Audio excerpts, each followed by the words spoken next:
All Blacks, 53 points to 3 over Argentina, folks. That's an absolute hiding.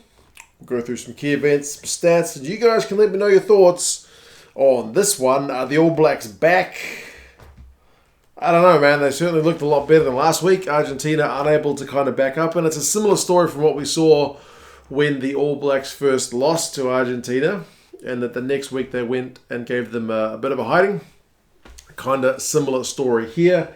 I guess there's probably a few factors involved. The weather is maybe one. The Argentinians really did not handle the ball well at all at the start of this game, and they got to a point where I feel like they got so far behind that the All Blacks were just brimming with confidence, and the Argentinians so far behind that they weren't really able to chase the game. But anyway, like I said, down in Hamilton, good game in terms of the crowd, the atmosphere, but the weather was pretty horrendous. It was raining. The rain was very visible on the camera, and as always, if it's that bad on the camera, you know it's twice as bad at the actual ground. So really, really wet conditions, but the All Blacks were handling the ball very confidently.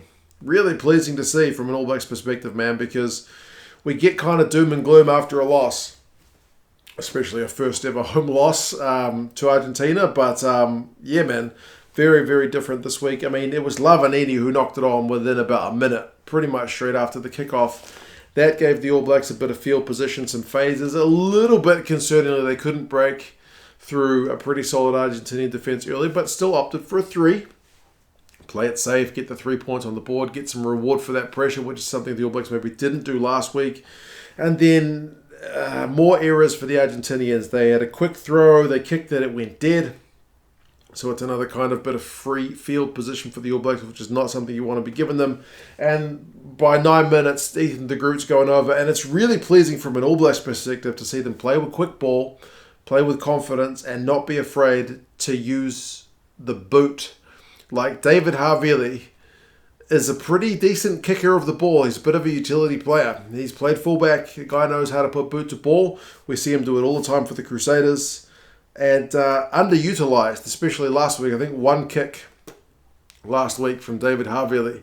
We certainly saw a bit more of that from the All Blacks in general this week. A little dink through just makes the Pumas defense kind of have a bit of second thoughts about what they're going to do defensively.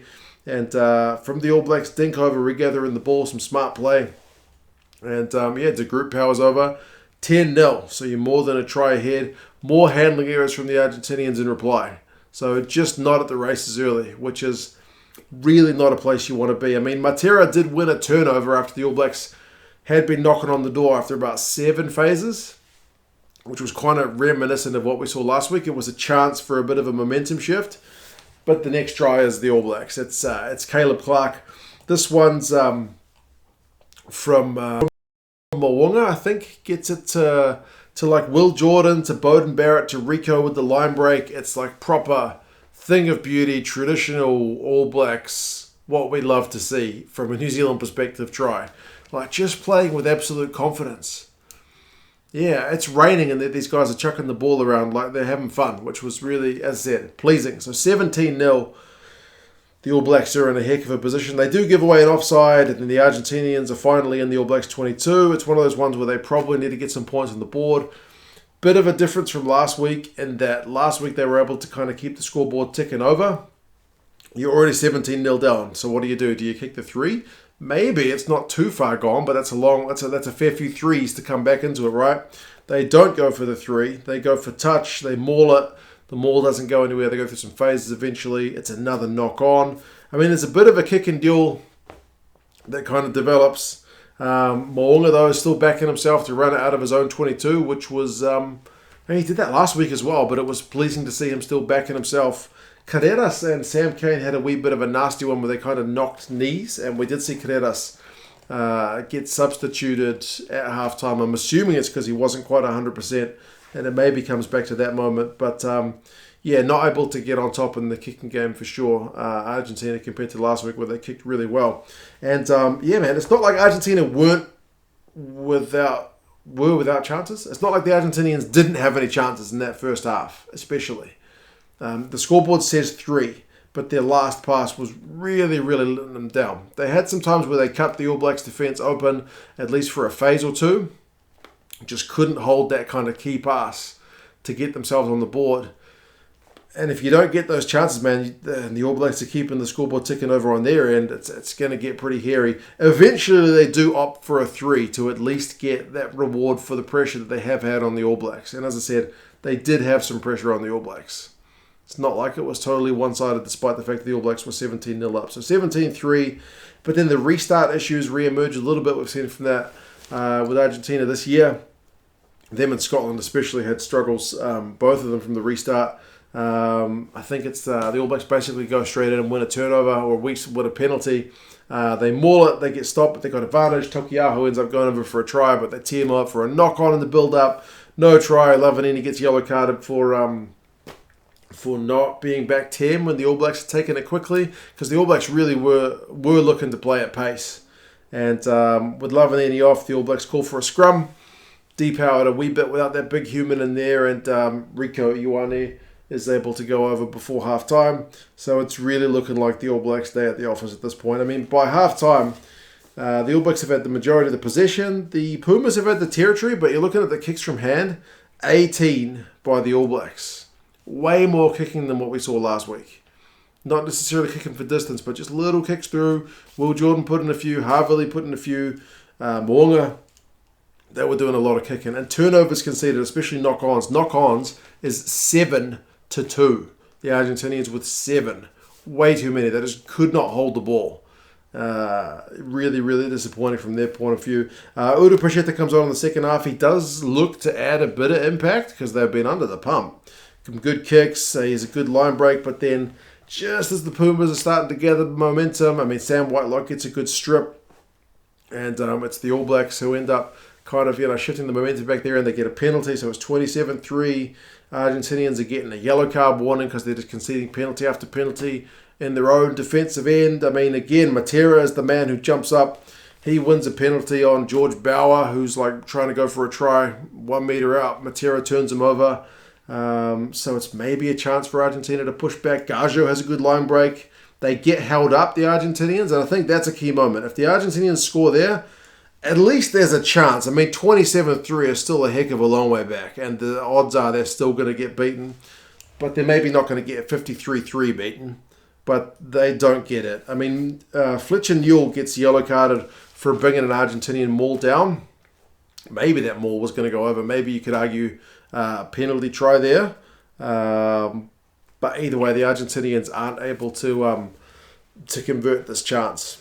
So with no points secured from that opportunity, the All Blacks, they don't make the same errors when they go down the other end. Rieko with a big line break after a heap of Argentinian pressure. The hands, he gets it to Christie, gets it to Sam Kane, who gets it to Jordie Barrett. And it's just kind of salt in the wound for the Argentinians because they had the All Blacks under the pump. The All Blacks are a man down, and yet it's the All Blacks who score. So it's 34-3. Now it's just a matter of, are the All Blacks going to get 40? Are the All Blacks going to get 50? Coles comes on. He sets up a try. It's 39-3. The route is really on. Argentina can only really kick it clear. Brodie goes over for one, so it's 46-3. Even well into the red. The Argentinians want to keep playing because they want to try and save some face. But the All Blacks, who could just kick it out, are absolutely going for the jugular after last week. Clearly, they had a point to prove. And Brodie ends up getting the 50 up for the All Blacks on the 83rd minute. So, in the end, folks, it is an absolute rout. But certainly a lot smarter play from the All Blacks. The fact that they got that lead meant the Pumas weren't really comfortable just opting for threes. They needed to chase the game. And just the Pumas' handling was really atrocious compared to last week. And I know the rain is a factor, but yeah, man, 11 knock-ons to 3 is going to be tough to win games when you're coughing up that much ball. Possessions, 55-45 to the All Blacks. Territories, 53-47 to the All Blacks. But clean breaks, 5-4. So as I said, it's not like the Pumas didn't have their moments, but the knock-ons, the hands just let them down. Run meters, 473 to 304 is not totally lopsided. As I said, the All Blacks did have to defend, man. Kicks from hand, 32-25. I think that's the most we've seen the All Blacks kick for ages. I'll have to go back and check the stats. But we haven't seen the All Blacks make 30 kicks in a game for quite some time. So pleasing to see them, use Havili. If you're going to play him instead of Tupaea, like if you're going to put in a tactical, like finesse player instead of a big unit, then use him. And they did. So pleasing. What else? Defenders beaten 23-18. So the Pumas still had 18. They were breaking some tackles. The All Blacks still with the better number, but more position makes sense. Penalties conceded as 11-12. The All Blacks one fewer, so pretty tight. I mean, the Pumas still tackled at 89%. So that's actually pretty high, but sometimes it wasn't missing a tackle that caused a try from an All Blacks point of view. But yeah, man, 50 points is pretty gutting for them. Rieko, man, a try assist, 92 metres, 3 clean breaks, 4 defenders beaten, 7 from 8 tackles. Probably man of the match if you're giving it to someone. Taukei'aho's immense, 40 metres, denied a try. He always gets over the advantage line. Moonga beats 5 defenders, backed himself. Kane, 13 from 14 tackles. Some good link-up play from him as well. Savea, try and a try assist. Loads of good performances from the All Blacks. Moroney, though, 54 metres, 2 clean breaks, 4 defenders beaten. Offensively looked the sharpest of the Pumas players. Lavanini, despite his yellow card, still gets 15 from 15 tackles. Montoya gets 15 from 16. But yeah, man, unable to impose themselves as much at the breakdown. And the All Blacks variation, I think, just able to unlock the Pumas like they couldn't do last week. So it's pleasing to see the All Blacks take their learnings or lessons or whatever the heck they say every week after they lose and put in a really good shift. Disappointing from an execution point of view from the Pumas. But yeah, overall, not edge of seat stuff when it's just discussing how many points they're going to win it by, but a definite, much needed result for the All Blacks to take a bit of that pressure off, to show us what they can do. And yeah, we'll see if they're able to do it on the front foot next time against the Australians, or do they need to lose a game, do the homework, and then find a way to figure it out? We'll have to wait and see. But anyway, All Blacks are now top of the Rugby Championship. We're still awaiting the Box and the Wallabies, which is about to get underway. So we'll see how things go in that game. You guys let me know your thoughts. Do you see the Pumas bouncing back for this one, or is this going to be kind of catastrophic for their campaign, unable to back up 2 weeks in a row? For the All Blacks, are they back to being a good team? Are they still kind of rubbish? Somewhere in between. Probably where the real answer lies. But anyway, you guys have any thoughts, and I'll talk to you guys again soon. See you later.